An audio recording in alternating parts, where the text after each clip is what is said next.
Good evening, my Liberty Me friends. Actually, good evening, my Liberty Me friends. Thanks so much for joining me tonight. It's an exciting book tonight. We're going to be talking about an old book called The Joys of Living. It's a very old-fashioned book in some way, but I think it's extremely relevant to our times. I'm looking forward to introducing it to you, so thanks so much for hanging out with me tonight. I'm just realizing when I opened up this Hangout, I clicked the button that said it's for 18 and older. So if you're younger than 18, then you can't be here. So we need to probably figure out some adult style thing to do here to make sense of the fact that I clicked that button. Maybe a lot of people are watching simply because I clicked that button. So, I don't know. Anyway, it's really good to have you here. I'm going to try to look at the chat window. Maybe Daniel is with us here tonight and he can shoot me some questions if anybody has them as I go along here. We're going to be discussing an older book by Orson Swett Marden, who lived from 1850 to 1924. Great sociologist of the Gilded Age. Fascinating author that I just went nuts for some years ago because I found his book called Why They Succeeded, and it's the kind of biographies of Gilded Age entrepreneurs. In the years before World War I, he was the founder of Success, and was a great champion of free enterprise. Mostly, he was a champion of succeeding in life. That was his big thing. And I love reading him because, unlike any author since, to some extent, every author, in the 20th century after World War I and all the way up to the 21st century, is spoiled to some extent ruined in his or her worldview by the fact of the terrible oppressions that came about from World War I and the horrors of the 20th century. It's very important when you read any of this sort of Victorian style literature, any of this Belle Epoque, sort of prose of late 19th century, to remember this is a different time and place. And it's right at the tail end of the age of laissez-faire. Laissez-faire had extended upwards of 100 years. In America, we had, of course, the Civil War, which was horrible. But for the most part, we believed in liberty. We believed in progress, and we believed in a kind of possibility of universal prosperity and peace. We thought we had discovered the tricks. We thought we had found the means to make the world an ever better place, and we thought we would never go back to the age of feudalism, of oppression, of dueling, of tribalism, of clansmanship. That generation believed that the world of the future would be a world dominated by merit, not by position and social class. That the leaders of the future would not be government officials, but rather they would be accomplished tycoons who had gifted to the world lower prices, ever better technologies, and that things like enterprise and trade were going to create the world for us that the government was somehow never able to make. The Gilded Age entrepreneurs themselves imagined that they were a kind of a new aristocracy and that they had redefined the functioning of history itself. So in old Europe, the aristocracy came about through conquest, essentially. That's how you became a state, was through conquest. And the first thing you would do is start giving away lands to people who are loyal to you. And then titles followed that. And from the titles came the power. So the aristocracy ruled. Whether they had ever done anything, it didn't really matter. It didn't matter if you had accomplished anything. All that mattered is who you knew and what your birth order was, where you came from. That was the English system, that was the German system, that was the French system, that was every system in Europe. America was founded on a different idea. It's founded on the equality of position of everybody, at least potentially. Anybody could become a member of the elites. Anybody could become, in effect, an aristocrat. So what determined who succeeded and who failed? or rather, who succeeded and who didn't succeed as much, right? Since as this generation didn't really believe in failure. It was all determined by what you accomplished in free enterprise. If you served your customers well, you made a brand new product, you made a new invention that permitted progress to happen in the world, you would be rewarded with people buying your stuff that would make you wealthy, and then your wealth allowed you to be a great philanthropist, to have influence over the educational life of the nation, to be dominant in the structure of the civic culture, and so on. A new aristocracy, a world in which merit would prevail over over power. And even if you look at the presidents that followed in the U.S. after Lincoln and before Woodrow Wilson, hardly even remembers the names. So they're called the postage stamp presidents for a reason, because they didn't have much power, didn't have much influence, and they weren't the deciders. They weren't the people who were driving history forward. The people who made the history at the time were the Gilded Age entrepreneurs. As a series that came out some years ago on American Public Television or something called them. They were the men who built America, was the name of the series. Only because it did just cover men, but actually Martin was the biographer of this generation, and he was always attentive to draw attention to the women in particular who made a difference in this period. It was a new moment in history. Nothing like it had ever existed, and that generation really did believe in. They believed in progress, and they believed that they were redefining and restructuring the way history would heretofore work. Because right here in America, we had found the system, and it's interesting to think about it too, because many of the daughters of the great entrepreneurs of this time, you would quite frequently be married into, or at least be encouraged to marry into the lineage of the failed and increasingly broke European aristocracy. So the daughter of some coal entrepreneur, would marry Lord Cumberbatch of Westerford's eldest son, who had no money. And so that way they could experience the life of aristocracy and have money at the same time. Part of this inbreeding of this generation was a strategy to kind of to recreate the aristocracy on a new basis, one based on merit instead of birth. A very beautiful dream. Of course, we don't think about this that much anymore, but if you go back to the 1880s and 1890s, this is a big deal. We had been through 100 years of the age of laissez-faire, both in Europe and America, with the exception of Civil War here. And we had found the secret. Science was advancing. Especially after the Civil War, the technology was taking off. I mean, railroads were an awesome thing. We saw the development of internal combustion. Steel was incredible, because steel, it ended the age of Iron Age, which lasted from the classical world basically into the 1870s. And suddenly with steel, you could build bridges, and you could traverse large amounts of land, and you could move large vehicles over rivers. We were conquering nature, and you could build not just out, but up. So suddenly you began to see American cities grow up into the sky. And what are we doing when we build up in the sky? And we're illustrating the greatness of the human mind, that we're even able to conquer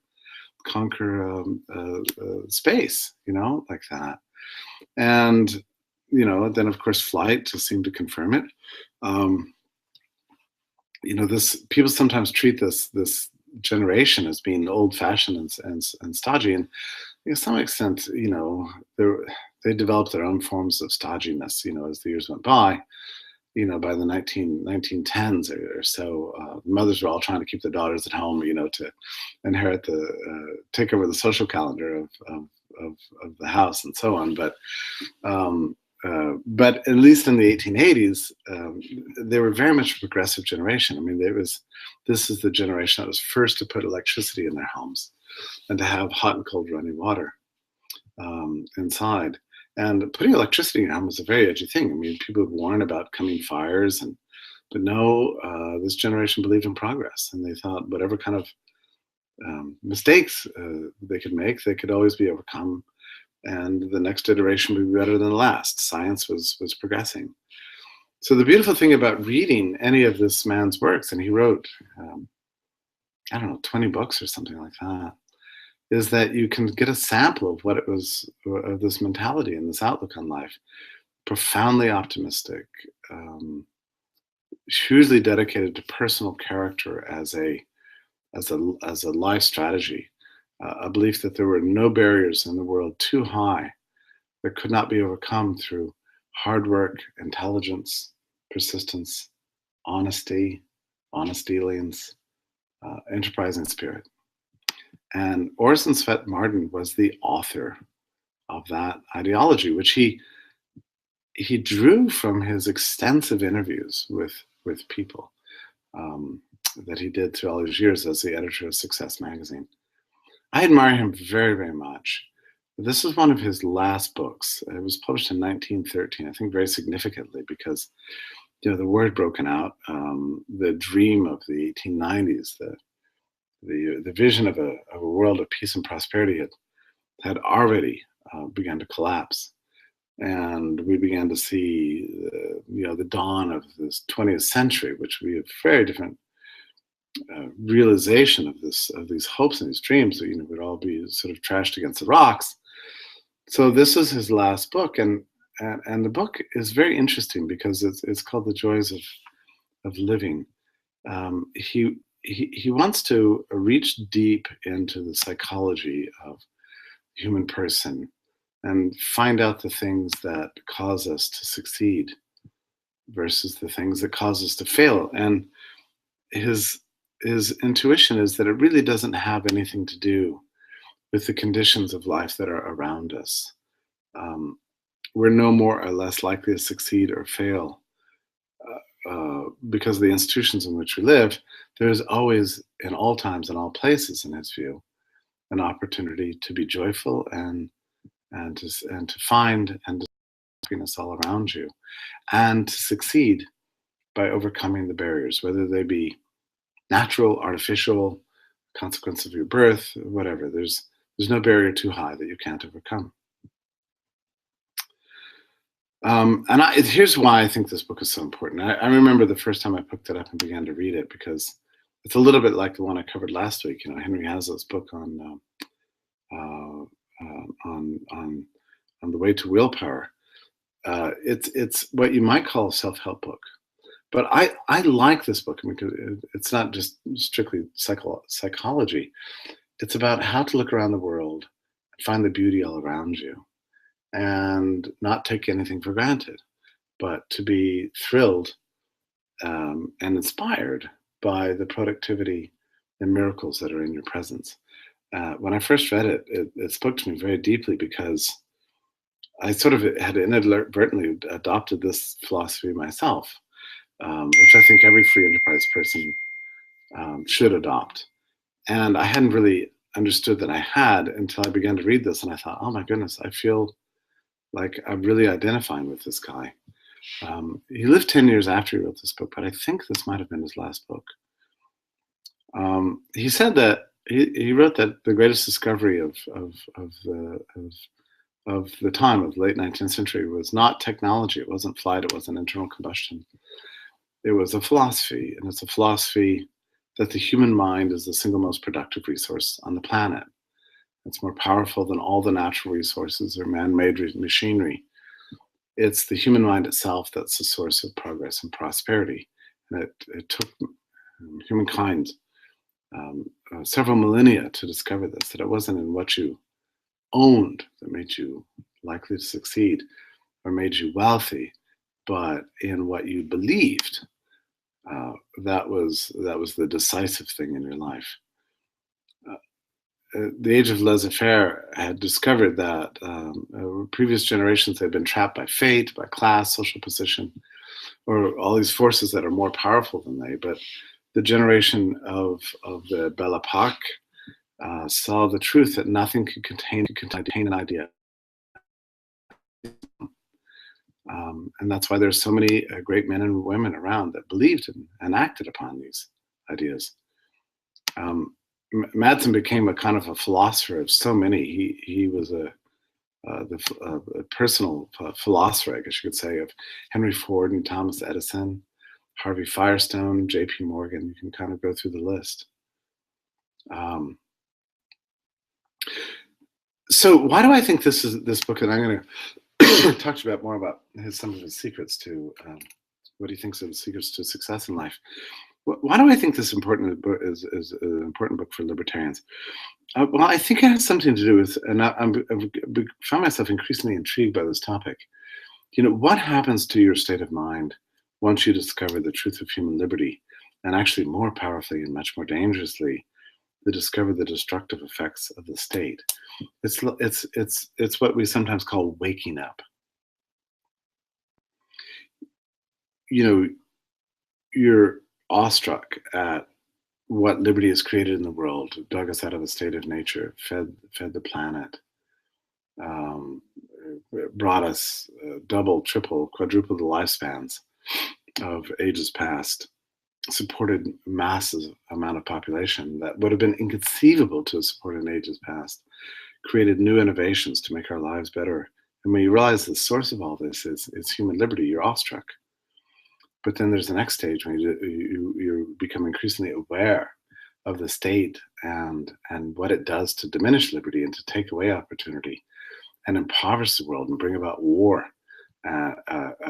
create massive injustice in the world, to pillage and loot and lie and trick people into believing that the state, this parasitical beast on the planet, is actually a source of our social belongingness. It gives us meaning. Patriotism consists in our loyalty to it, and so on. And when we realize that all this is wrong, we can be overcome with a sense of despair. And I don't need to tell you this, right? I mean, you only have to hang out in the world of libertarian ideas for really a day to discover that it's overwhelming how people can get consumed by this. I mean, look at our Facebook feeds. We share cop beatings, people being arrested for trying to sell lemonade, data on the number of people in jail, the horrors of what happens to whistleblowers in government bureaucracies, exploding debt, Liz, why libertarians sometimes, they go beyond just libertarianism. They dip into apocalyptic predictions of the future. Oh, the dollar's going to die tomorrow. This country is descending into tyranny. Everybody needs to get out, or dig a big hole, in the backyard and start assembling canned goods and water and so on. You could become a prepper and a doomsdayer and a cynic, and increasingly alienated from life itself. And I don't want to take on any of these tendencies, directly from an empirical point of view, because there's plenty of reasons to be, how should I say, cautious about the future. Nobody can look at the national debt and not worry. The problem is when this outlook becomes psychologically debilitating to us, when it depresses us, and we've got the weight of the world on our shoulders. I remember some years after, I think it was after 2012. There's a lot of libertarian activists extant, and people get consumed, for example, about the evil of drones and the evil of war and what the U.S. did with Iraq and what we're doing to Afghanistan. For God's sake, I mean, just yesterday, the U.S. bombed a hospital in Afghanistan, Doctors Without Borders hospital killing 19 people, more people than were killed in Oregon in that mass shooting the other day. Directly at the hands of the U.S. government. Yes, collateral damage, not intentional, so on, but it's just a real fact. It really happened, and we're appalled. We notice that our fellows are not upset.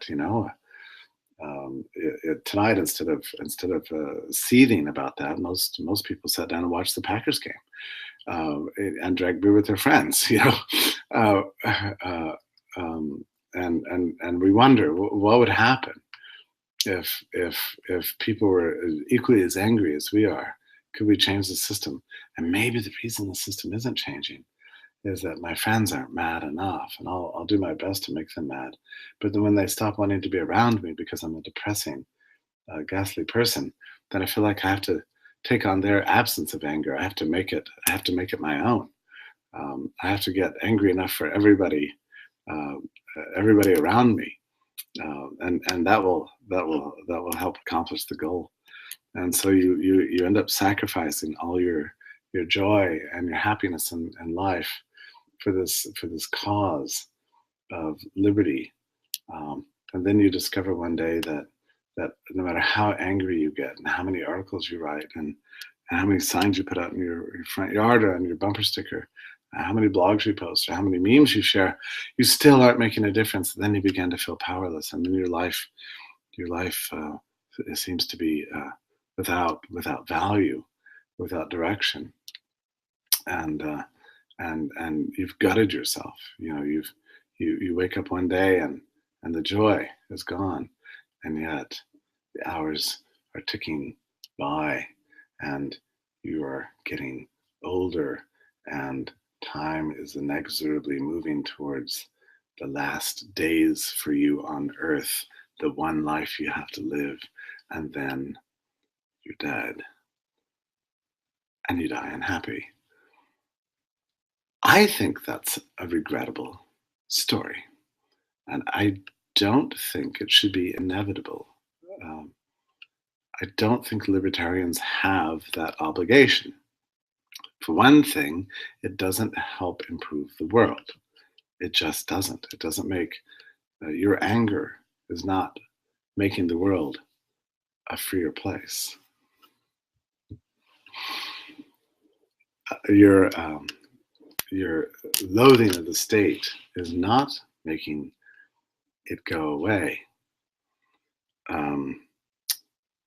All it's doing is ruining you personally and taking away the opportunities that you might see around you, opportunities to make the world a better place, opportunities to be creative.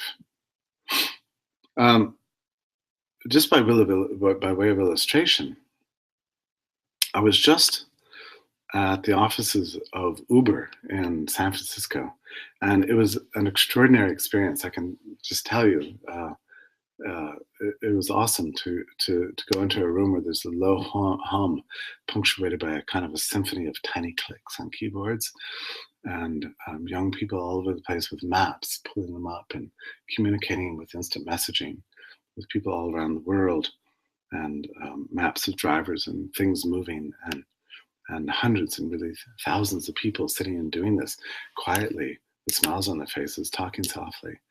There's an atmosphere of joy, an atmosphere of creativity, and really technological awesomeness was happening in that room. And you consider what they were doing. What were they doing, actually? Well, what they're doing is connecting people to peer-to-peer, connecting drivers with riders, making it possible for people who have value to add to the world, providing the technology to enable them to do it through their mobile applications and systematically through their work in every major city in America, and most minor ones today, and even tiny ones. They're disabling and crushing, challenging, certainly, in many cases, disabling, and oftentimes demolishing government monopolies all over the world through technology. That's an awesome thing. Now, this is an inspiring sight to see, the power of technology, how in one room and in an office building, people through pure communication, through pure enterprise and entrepreneurship, were bringing down structures of the state all over the world. I'm to the point that even taxi medallions in New York that were selling for $1 million and now possibly have no market left for them whatsoever, all in a short 18 months. I couldn't help but think of this book. Here's an example. For 50 years, people have been angry about these monopolies, angry, shaking their fists at it, denouncing them, writing policy position papers, furious. What can we do? What can we do? And yet, you know, a small handful of entrepreneurs reimagined the way transportation could work, put together a mobile app, hired people, took a risk, fought little battles, one city at a time, all over the world, and came up with an unbelievably powerful idea, an idea more powerful than all the local governments in the world, and swept through it by unleashing human energy. Now, I consider this to be an awesome thing, to have come up with that idea, one that didn't really seem plausible. I mean, I talked to several VC funders in Silicon Valley who said, yeah, when Uber was first proposed, many people looked at it and said, that will never work. That's just not gonna fly. Government will shut it down immediately. This is a bad idea. But the power of people wanting to get together and exercise their rights to trade, it turns out to be more powerful than all the government regulations combined. So, I throw that out there as an illustration. It's like, maybe anger is not the best way to free the world. It's maybe necessary at some level. Maybe it's not always destructive. It can be personally destructive, especially if it distracts you from finding creative ways to solve problems. For the whole of humanity, maybe. For one country, one city, your circle of friends, or maybe just for yourself. It takes a turn of mind, a shift from only looking at barriers, only looking at the evil, to seeing possibilities around you. And then that can inspire you to take the courage to act on them and actually make the world a better place. And at the end, you could actually end up changing the world in ways that all of your protests and anger and despair are not changing the world. And then when you reach that end of your days on the earth, you can say, I did my best and I made a difference. That's more awesome than just going to your grave and saying, I was really mad for a very long time. So what is the recipe here of our friend Mr. Martin? I boiled it down to three things: to see,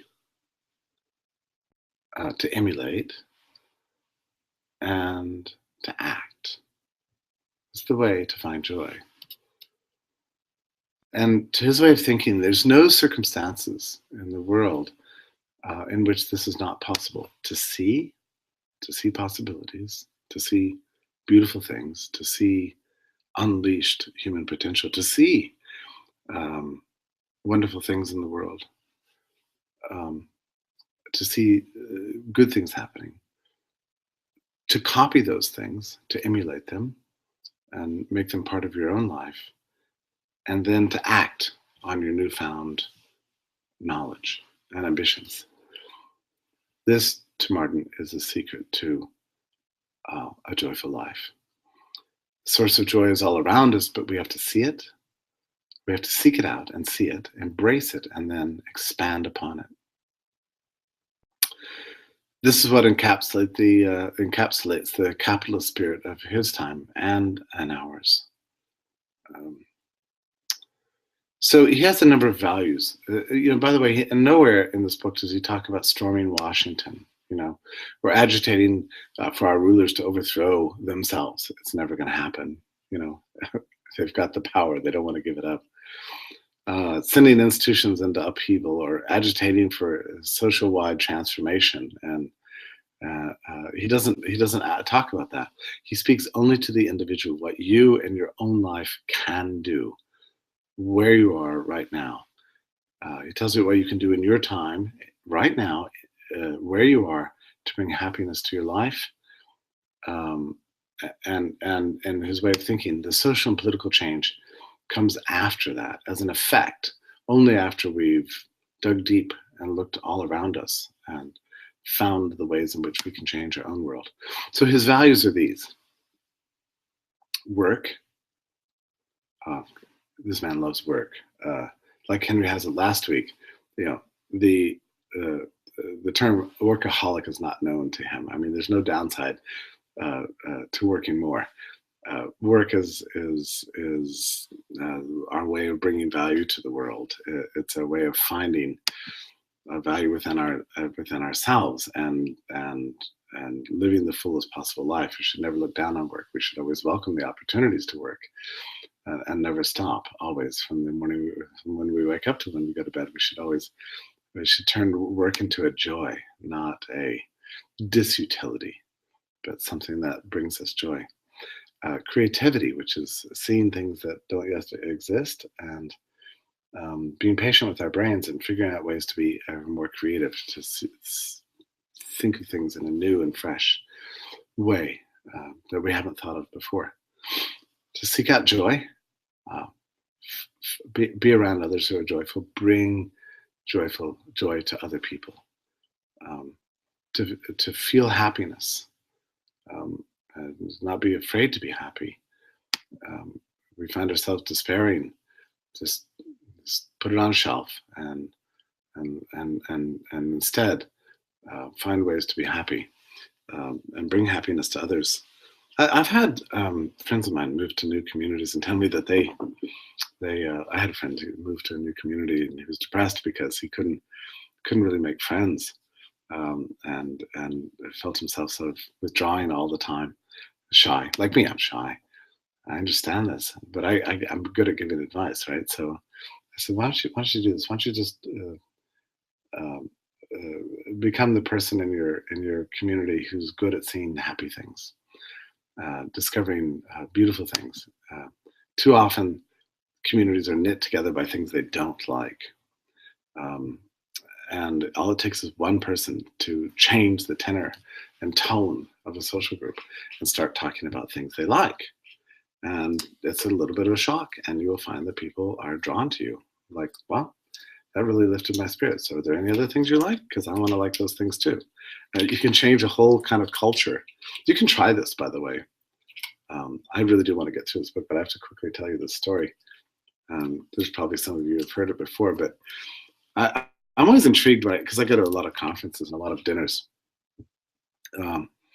where there's strangers, and maybe we sort of know each other, but not that well, sitting around maybe 8 to a table at a banquet, You sit down, everybody's looking for something to talk about, and inevitably somebody will start to complain about the food. And they'll say something like, this roll I guess it could be a little fresher, huh?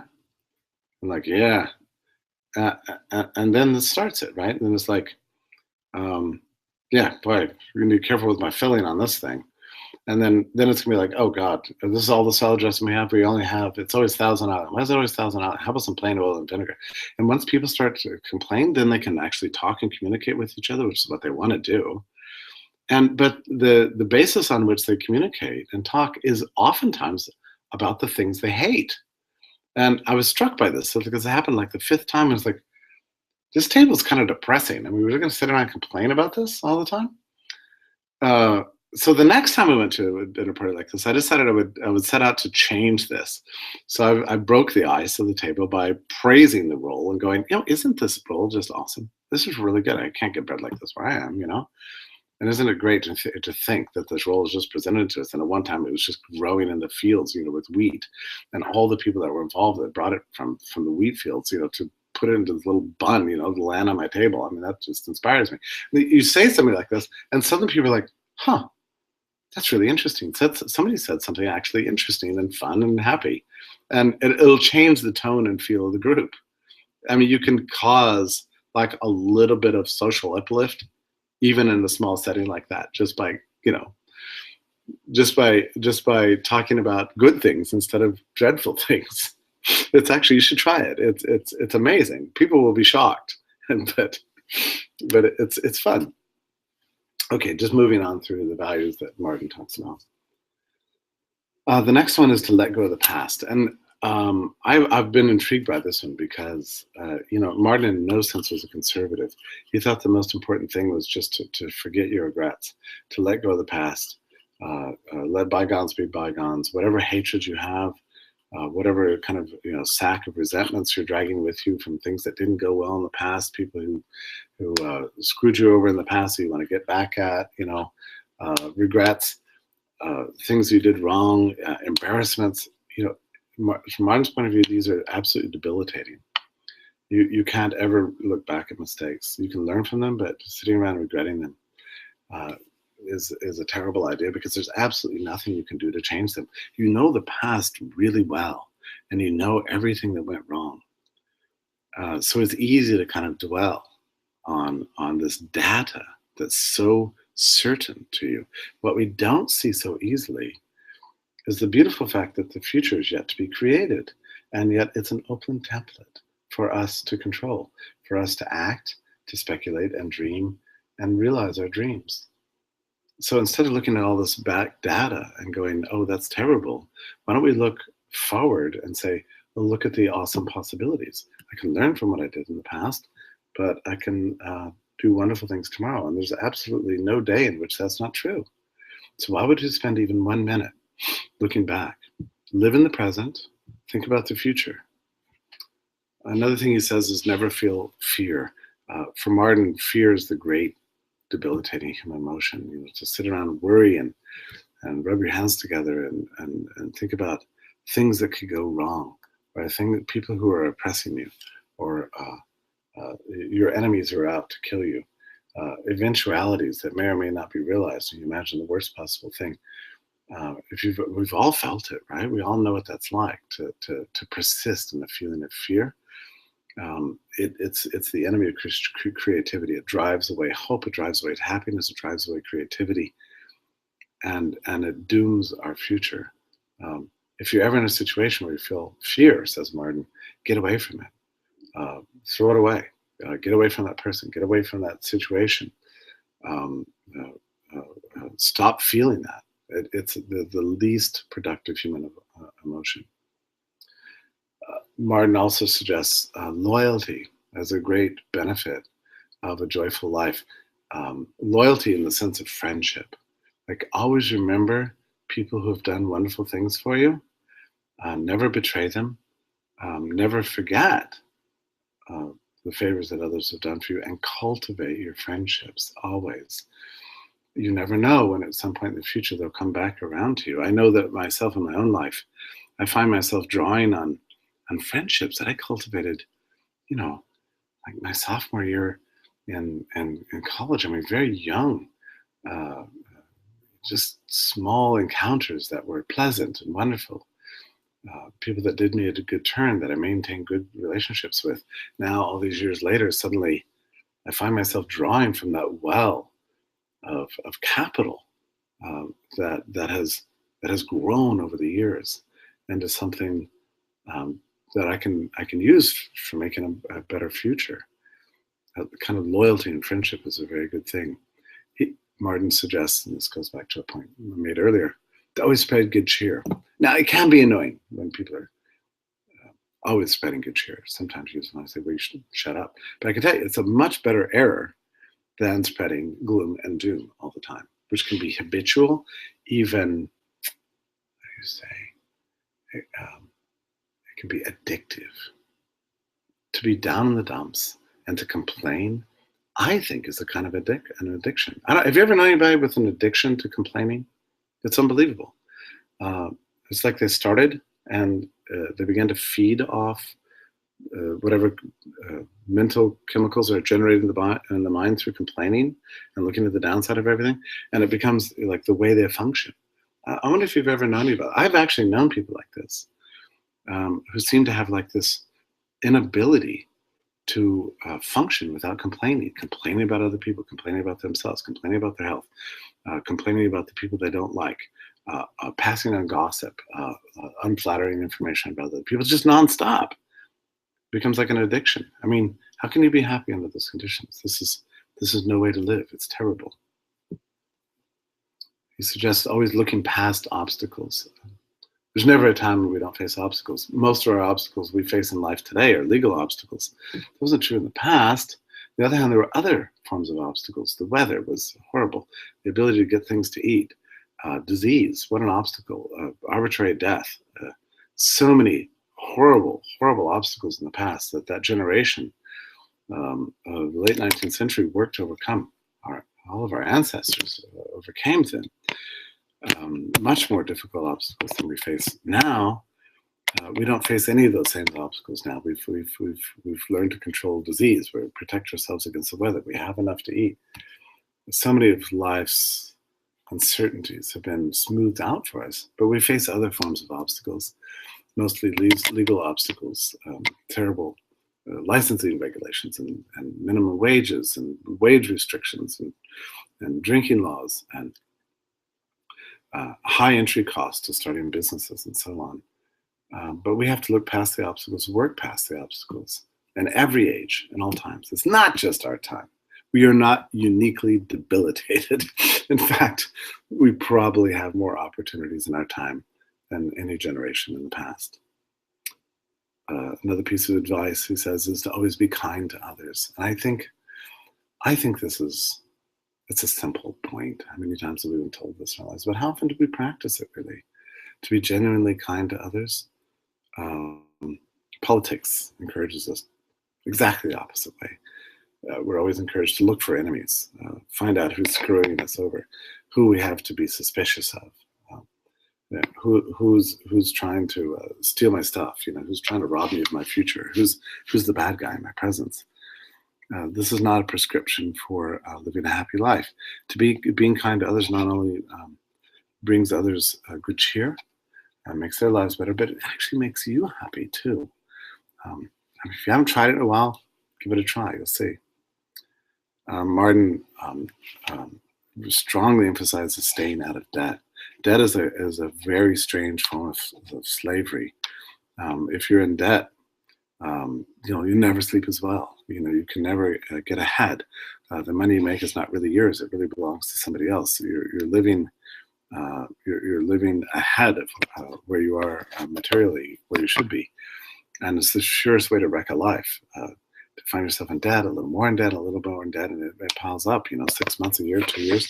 Next thing you know, you're being devoured and you see no way out. I mean, it's one way we kill ourselves, by being in debt. And wouldn't you know it, the government encourages that kind of debt, The government, through its low interest rate policies, it wants us to borrow as much as possible, live beyond our means. This is a prescription for misery. Stay out of debt as a path to happiness, according to Martin. He also says that we need to live a life of balance, one that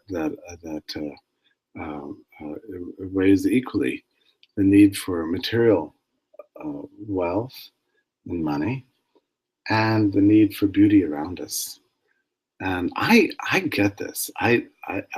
This is a really interesting corrective. Sometimes we really do forget to consume beautiful things. I know I do. I'll get on a path of work that becomes relentless, and it just goes hours after hours after hours in a silent space that's unchanging, with nothing to look at but the wall, desperately trying to finish a project. And I find myself overly consumed by this sort of. He talks about the need for money, but which I guess is what drives it, right? But he says that we should always balance this out with the need for beauty. So, and they can happen in simple ways. Put on some music, go outside, pay attention to others, have a good conversation. Beauty and Martin's, to experience beauty, from Martin's point of view, is just as important as the experience of the ethic of working or achieving your material ambitions. Um, to experience beauty is sometimes it becomes the font of being more productive in life otherwise. And finally, Martin suggests that we never, ever, no matter what we ever do, lose our ideals. I think this is a difficult one for all of us, and I think it's particularly difficult for libertarians because we so often don't see our ideals realized in this world. We live in a world of scam artists and pillagers and liars and manipulation and propaganda and cynicism, and here we are, holding on to the ideals of peace and virtue and prosperity and universal human rights, a good society where everything happens voluntarily. I mean, how do you square these ideals with the world around us? I mean, too often what happens is that libertarians live these ideals until they start seeming impractical, and we go, look, this is dumb. You know, it's one thing for me to have these ideals, but if I live in a world where I'm punished for them, where nobody else seems to hold them, what good are they really? And we give them up, and we embrace a different worldview. You know, we go from being libertarians to becoming, adherents of the Dark Enlightenment, or believing in some kind of blood and soil ideologies, or thinking this world is utterly hopeless. I might as well join the pillaging with the rest of them. Get while I can, while I can. I mean, to Martin, this is not a pathway to changing the world. You always have to hold on to your ideals. If you ever give them up, you've kind of given up the essence of your heart and soul. Never give them up. As for daily discouragements and obstacles, yeah, they're unavoidable features of life. They exist in all times and all places. You can never get rid of the enemies of your personal progress, but you can make the most of things as they are. And of course of this, we all make blunders and mistakes, and we have reasons to criticize ourselves. But criticizing ourselves can be very unproductive. You can't accomplish anything for the future, he says, if your gaze is always backwards in the past. The right attitude of an entrepreneur, he writes, is to think of the past as dead. Dead, it's gone, it's done, it's over. And tomorrow as not yet born. The only time that really belongs to us, that we own, is right here and now. We can't change the past, but the passing moment is ours. It's something we're creating on an ongoing basis. And if we dedicate ourselves to making the best out of the present, one decision and action at a time, we can make ourselves a great future for ourselves. And he goes further to say that the art of living is the art of living in the today. Very interesting. A few last points here that I want to cover. And these are things that break the human personality, according to Martin. Really interesting practical stuff. Martin says to have a bad temper is the worst human tendency. That temper is terrible. It leads to, he says, public humiliation. It's not possible to lose your temper and not experience a public humiliation and making an awful and unforgettable spectacle of yourself in front of those whose opinion of you value most highly. So controlling your temper is extremely important. To have a temper, it demonstrates for everyone a loss of control over your own brain. And so you're kind of revealing your inner brute. That's a humiliation. You can't quite recover from it. Everything we normally try to hide in life, meanness, nastiness, viciousness, resentment, temper puts them all on display in front of your friends, in front of your coworkers, in front of your loved ones. Always avoid it. There's no conditions under which it does any good. Controlling your temper is then a key to success. And he goes further to say this is even true of moods, um, that we must strive, and of course we can't. None of us can accomplish this finally, but we should always strive to control our moods. Um, you have to be the master of your moods to be really happy and really successful. Um, Two last points here. One is the habit of envy. He addresses this directly. What is envy? Envy is different from jealousy. Jealousy, to be jelly of somebody, is to wish that you had their car, to wish that you had their friends, to wish you had another person's good looks, opportunities in life. You know, jealousy is something we've all felt and we do feel, but envy takes it a next step. To envy is to seek, to wish harm on a person because he or she has something that you don't have. So you actually wish ill on the person rather than just being jealous. You're actively seeking ways to bring them down. It's resenting the success of others and wanting bad things to come to those who are evidently achieving things. It's a very common feature of the human spirit, but it's catastrophic for the heart and the soul. And what do we get really if we see somebody who's has more than we have, more success, uh, more looks, more beauty, more achievement in life, and we bring them down? What does that get us personally? At the end of the day, we'll find ourselves exactly in the same position we were in before. Um, so envy accomplishes nothing. Instead of envy, uh, when you begin to feel it, when you feel jealousy, the thing to do is to emulate. You look at that person and say, okay, this person has something I don't have. Uh, what methods did he or she use to succeed? What are the keys that this person is doing? What are the things he's doing right that I can myself adopt as my own and maybe just improve? So instead of feeling envy, you turn jealousy into emulation. Then you get on the right path. And then you can even learn to cheer others on. And I tell you, that's really true. If you can learn to genuinely and sincerely appreciate and praise other people for their own achievements that you are not personally sharing in, that is an awesome thing. And it will be noticed, it will be recognized. When you are happy for the success of another person, there's nothing that feels better for that person and then ultimately for you. Um, and what happens is that when you cheer on other people's success, then they become your allies as you try to make for your own success. You've suddenly got a person on your team because they don't forget. He was happy when I succeeded. I want to be happy about his success. It's the way it works. Turn jealousy not to envy, but to emulation. And then you build up a team around you cheering you on. Okay, one final point here, and it's the way he ends his book because I'm thinking about this Martin guy, right? So let me just try to figure out.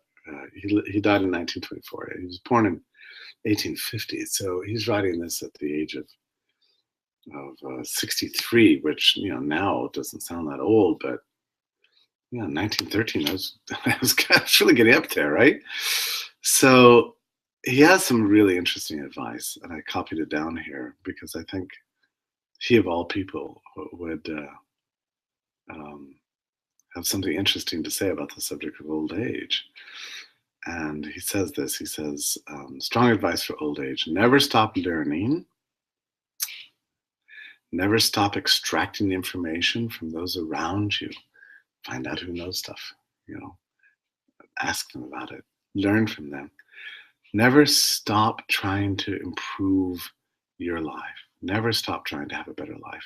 Even in your twilight years, never stop. and never stop thinking of every day as brand new. That's hard. The older you get, the more the easier it is to look at the world and say, holy criminy, this is the same old crap again and again and again. We never learn. It just keeps repeating itself. This world is a dreadful bore. You want to know why old people are sometimes grumpy? That's why they get tired of it.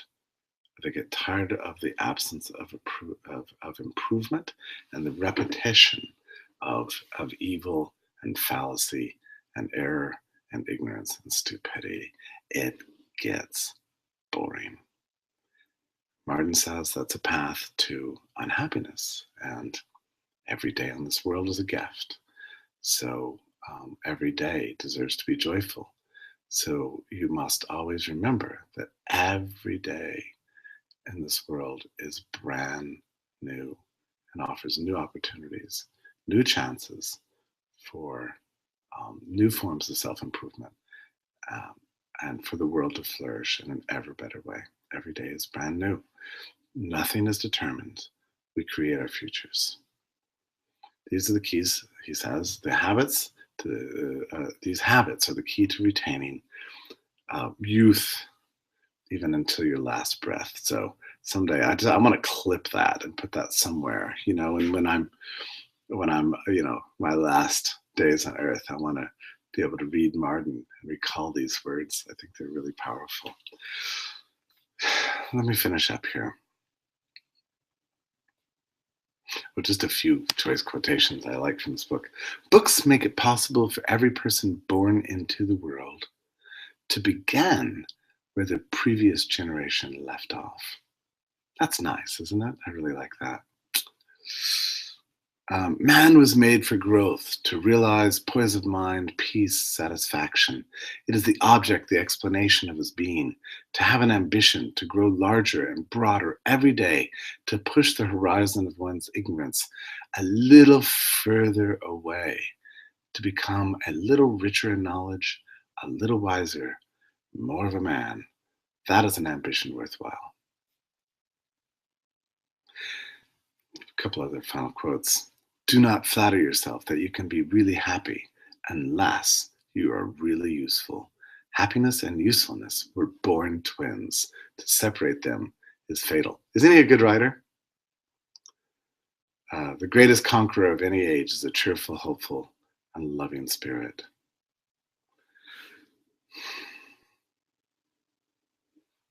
One of man's greatest passions is that of achievement, the passion for doing things, the ambition to accomplish.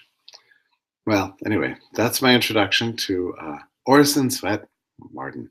Old-fashioned will never see his like again, I tell you. This is why this book is such a treasure. It allows you to look back, different time, different place, different way of thinking, extract that information, pull that wisdom, I would say, from this amazingly successful, remarkably erudite, fascinating man.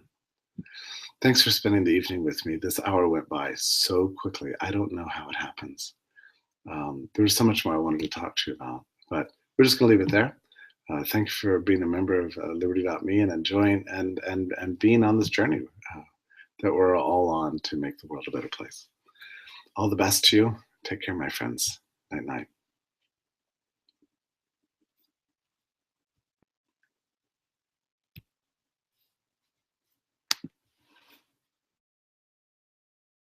Exception of Civil War here. And we had found the secret. Science was advancing. Especially after the Civil War, the technology was taking off. I mean, railroads were an awesome thing. We saw the development of internal combustion. Steel was incredible because steel, it ended the age of Iron Age, which lasted from the classical world basically into the 1870s. And suddenly with steel, you could build bridges and you could transverse large amounts of land and you could move large vehicles over rivers. We were conquering nature. And you could build not just out, but up.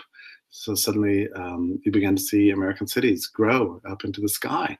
And what are we doing when we build up in the sky? And we're we're illustrating the greatness of the human mind, that we're even able to conquer space, like that. And then of course flight just seemed to confirm it. Um, this people sometimes treat this generation as being old-fashioned and stodgy, and to some extent, they developed their own forms of stodginess, as the years went by. By the 1910s or so, mothers were all trying to keep their daughters at home, to inherit take over the social calendar of the house and so on. But at least in the 1880s, they were very much a progressive generation. I mean, this is the generation that was first to put electricity in their homes and to have hot and cold running water inside. And putting electricity in your home was a very edgy thing. I mean, people would warn about coming fires, but no, this generation believed in progress, and they thought whatever kind of mistakes they could make, they could always be overcome, and the next iteration would be better than the last. Science was progressing. So the beautiful thing about reading any of this man's works, and he wrote, I don't know, 20 books or something like that. He's spoiled to some extent ruined in his or her worldview by the fact of the terrible oppressions that came about from World War I and the horrors of the 20th century. It's very important when you read any of this sort of Victorian style literature, any of this Belle Epoque, sort of prose of late 19th century, to remember this is a different time and place. And it's right at the tail end of the age of laissez-faire. Laissez-faire had extended upwards of 100 years. In America, we had, of course, the Civil War, which was horrible. But for the most part, we believed in liberty. We believed in progress, and we believed in a kind of possibility of universal prosperity and peace. We thought we had discovered the tricks. We thought we had found the means to make the world an ever better place, and we thought we would never go back to the age of feudalism, of oppression, of dueling, of tribalism, of clansmanship. That generation believed that the world of the future would be a world dominated by merit, not by position and social class. That the leaders of the future would not be government officials, but rather they would be accomplished tycoons who had gifted to the world lower prices, ever better technologies, and that things like enterprise and trade were going to create the world for us that the government was somehow never able to make. The Gilded Age entrepreneurs themselves imagined that they were a kind of a new aristocracy, and that they had redefined the functioning of history itself. So in old Europe, the aristocracy came about through conquest, essentially. That's how you became a state, was through conquest. And the first thing you would do is start giving away lands to people who are loyal to you. And good evening, my Liberty Me friends. Actually, good evening, my Liberty Me friends. Thanks so much for joining me tonight. It's an exciting book tonight. We're going to be talking about an old book called The Joys of Living. It's a very old-fashioned book in some way, but I think it's extremely relevant to our times. I'm looking forward to introducing it to you, so thanks so much for hanging out with me tonight. I'm just realizing when I opened up this Hangout, I clicked the button that said it's for 18 and older. So if you're younger than 18, then you can't be here. So we need to probably figure out some adult style thing to do here to make sense of the fact that I clicked that button. Maybe a lot of people are watching simply because I clicked that button. So, I don't know. Anyway, it's really good to have you here. I'm going to try to look at the chat window.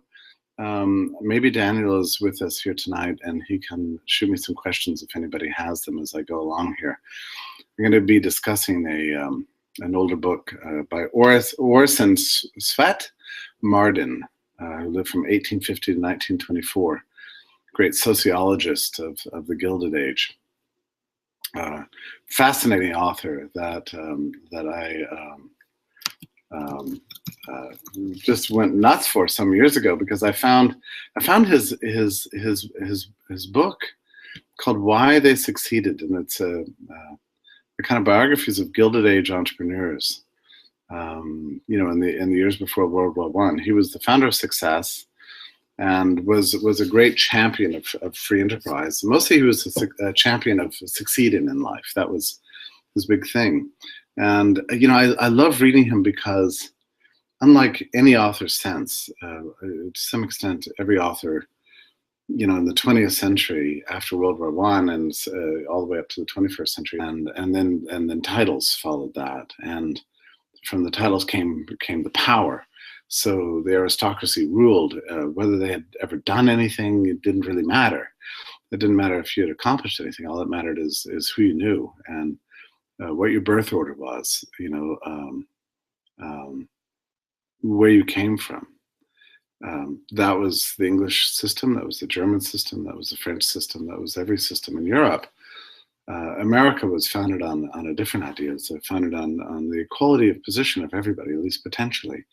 Anybody could become a member of the elites. Anybody could become, in effect, an aristocrat. So what determined who succeeded and who failed?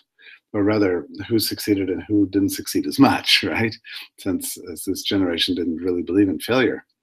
It was all determined by what you accomplished in free enterprise. If you served your customers well, you made a brand new product, you made a new invention that permitted progress to happen in the world, you would be rewarded with people buying your stuff that would make you wealthy, and then your wealth allowed you to be a great philanthropist, to have influence over the educational life of the nation, to be dominant in structuring the civic culture, and so on.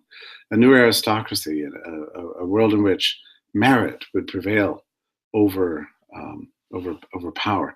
And even if you look at the presidents that followed in the U.S. after Lincoln and before Woodrow Wilson, hardly even remembers the names. So they're called the postage stamp presidents for a reason, because they didn't have much power, didn't have much influence, and they weren't the deciders. They weren't the people who were driving history forward. The people who made the history at the time were the Gilded Age entrepreneurs. As a series that came out some years ago on American Public Television or something called them, they were the men who built America, was the name of the series. Only because it did just cover men, but actually Martin was the biographer of this generation, and he was always attentive to draw attention to the women in particular who made a difference in this period. It was a new moment in history. Nothing like it had ever existed, and that generation really did believe they believed in progress, and they believed that they were redefining and restructuring the way history would heretofore work. Because right here in America, we had found the system, and it's interesting to think about it too, because many of the daughters of the great entrepreneurs of this time, you would quite frequently be married into, or at least be encouraged to marry into the lineage of the failed and increasingly broke European aristocracy. So the daughter of some coal entrepreneur, would marry Lord Cumberbatch of Westerford's eldest son, who had no money. And so that way they could experience the life of aristocracy and have money at the same time. Part of this inbreeding of this generation was a strategy to kind of to recreate the aristocracy on a new basis, one based on merit instead of birth. A very beautiful dream. Of course, we don't think about this that much anymore, but if you go back to the 1880s and 1890s, this is a big deal. We had been through 100 years of the age of laissez-faire, both in Europe and America, with the